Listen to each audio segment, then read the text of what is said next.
Should you be using a mineral or a chemical sunscreen, a tinted one or a non-tinted? There are so many different options for sunscreen. Do you find it confusing, and do you have a sunscreen that you love? My name is Dr. Emma Mensah. I'm a consultant dermatologist, and in this video, I'm going to give you the ultimate breakdown to different sunscreens and how to choose the right sunscreen for you. Honestly, in my opinion, there's no such thing as a sunscreen hierarchy. The best sunscreen is the one that you will actually wear because you enjoy wearing it and it suits your skin type.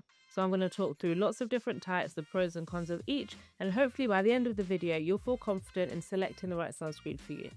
If you find this video helpful, please make sure you like, share, subscribe, and hit that hype button. Okay, broadly, let's talk about the different ratings and numbers that you'll see on sunscreens and how to choose which one. The first thing you'll see is the SPF. This is the sun protection factor. This is a measure of how much that sunscreen will protect your skin from UVB rays. UVB rays are the ones that cause sunburn, and in practice, we think of them as the ones that are most important in causing skin cancers. So usually, as dermatologists, we recommend that you're using at least an SPF of 30, ideally 50, I guess, but definitely an SPF of at least 30 to get adequate protection. When it comes to SPF, you can have high SPF sunscreens in either mineral or chemical sunscreens, and I'll talk a bit more about that in a second. The next rating you'll see is the UVA rating. The UVA star rating is out of 5, and usually if you look at the back of the sunscreens, particularly sunscreens that are made in the UK, you'll see 3 or 4 or 5 of the stars on the back shaded in. That's a measure of UVA protection.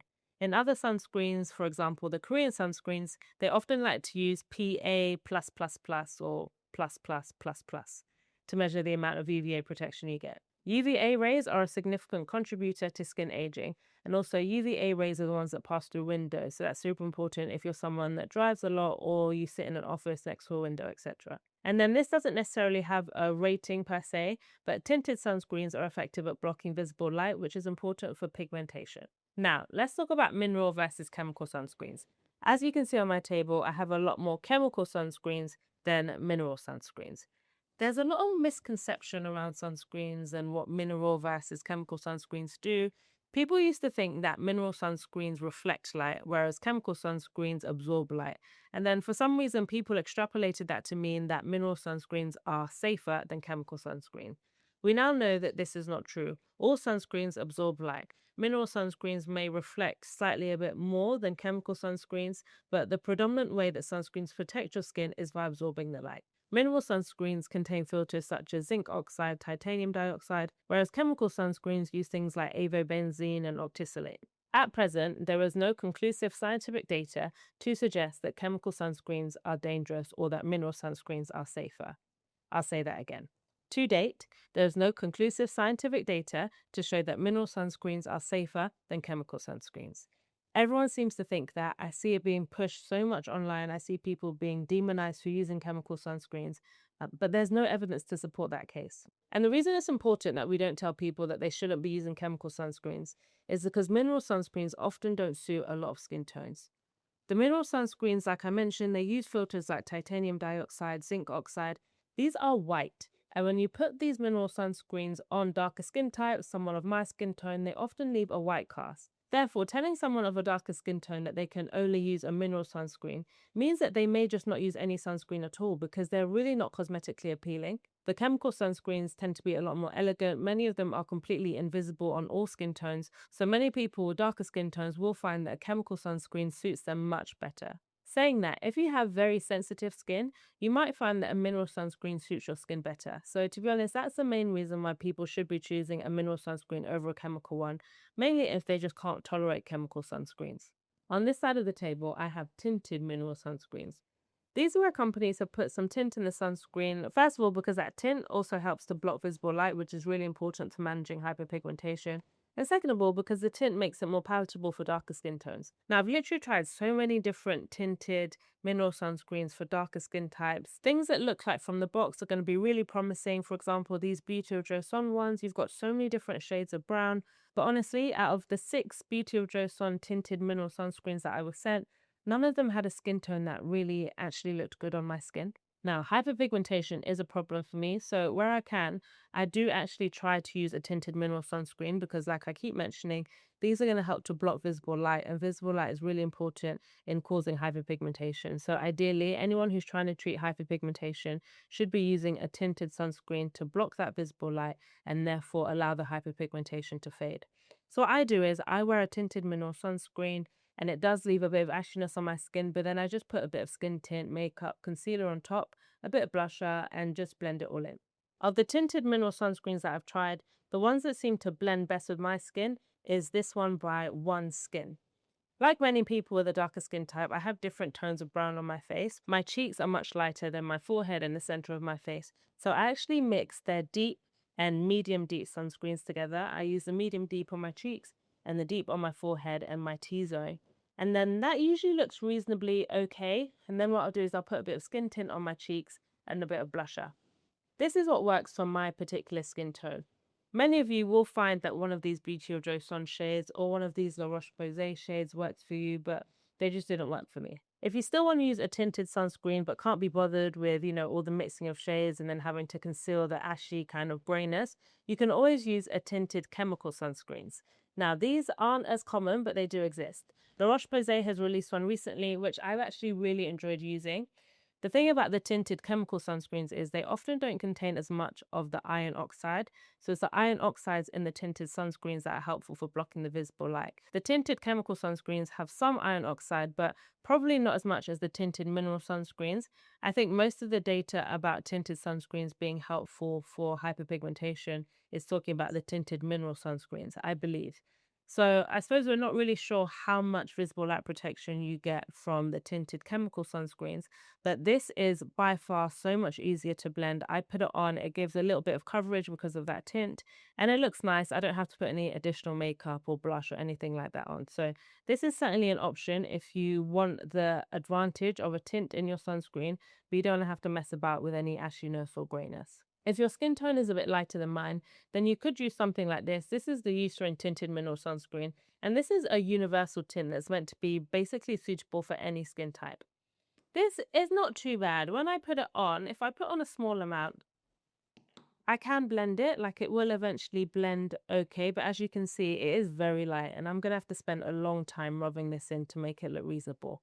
Also, in order to get the adequate protection from a sunscreen, you need to wear the appropriate amount. And I think that wearing a full 2-finger length, 3-finger length of this on my face is really going to be difficult to blend in. But I think if your skin tone is slightly lighter, then you can get away with it because actually that color match is not bad at all. Now, if you choose that you want to wear a mineral sunscreen, but you're not really too worried about hyperpigmentation, so you're not worried about being tinted, then you've got lots of options. These are all tinted mineral sunscreens, and actually for a lot of them, the white cast is not that bad. Personally, I actually really like wearing mineral sunscreens on days when I'm wearing makeup because I have an oily skin type. I find that the mineral sunscreen kind of act as a primer and actually help with my oil control. This one by Tizo is one of my favorites. It leaves like a really nice, almost like a powdery finish. So it kind of feels like I put a layer of setting spray on my face before I put my makeup on, and it works really, really well. If you want to use a mineral sunscreen, for example, like I mentioned, your skin is sensitive, your skin doesn't really get on with chemical sunscreens, but you don't like how sometimes thick and powdery mineral sunscreens can be, then there are brands that have created mineral sunscreens that are really lightweight, like serums. This one is by Indie Wild, it's SPF 50, and it's a mineral sunscreen containing zinc oxide, but they've actually formulated it into this kind of gloopy serum consistency, which is quite impressive for a mineral sunscreen. So this is a nice option if you're someone that wants to use a mineral sunscreen, but you still want it to feel lightweight and elegant. The other way that brands can get away with creating a mineral sunscreen that doesn't leave too much of a bad white cast is by reducing the size of the compounds that actually give you the sunscreen filters. This is Inzinkable by Dr. Vanita Rattan. So what she's done is taken zinc oxide and used that as the filter in the sunscreen, but made the zinc oxide compounds tiny. So literally when you look at the ingredients, it says zinc oxide and then in brackets, nano. This means that the compounds are smaller, so when you put them on the skin, they don't reflect light as much and they don't give you that obvious white cast. Now, let's move on to the chemical sunscreens. Like I mentioned, chemical sunscreens on the whole are more elegant, and it's often easier to find a chemical sunscreen that suits you because they come in so many different formats. Because you have a lot more options with the chemical sunscreens, you can think a bit more about your skin type and what you're trying to achieve when choosing your sunscreen.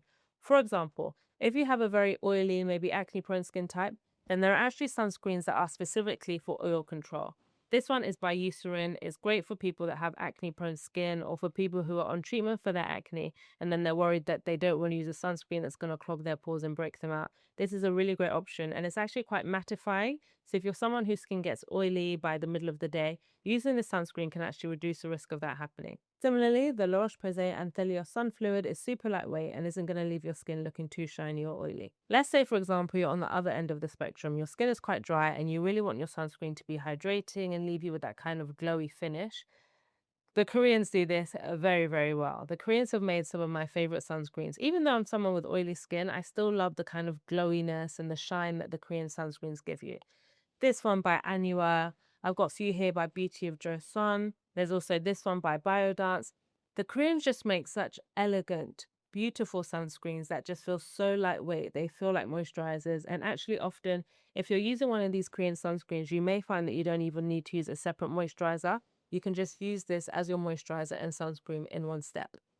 This one by Biodance is really nice because it's so lightweight, it literally feels like a serum and it just absorbs into the skin but still leaves you with a glowy finish. I really like this one.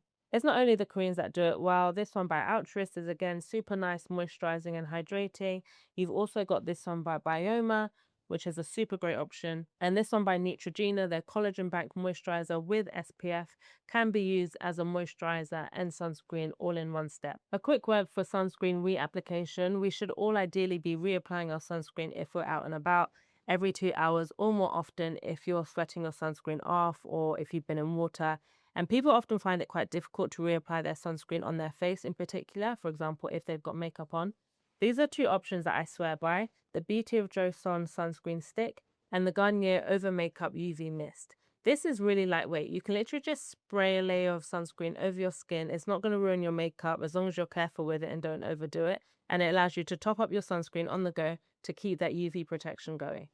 And it's the same, this sunscreen stick, I was actually shocked the first time I used it because I was sure that it would ruin my makeup, but it doesn't. And again, it's quite mattifying, so I find that if I put it on over my makeup, it actually doesn't ruin my makeup and sometimes makes it look even better. For reapplying on your body, again, you may prefer to use a spray. So we've got this spray by Eucerin, this one by Ultrasun, and this one by Sol de Janeiro.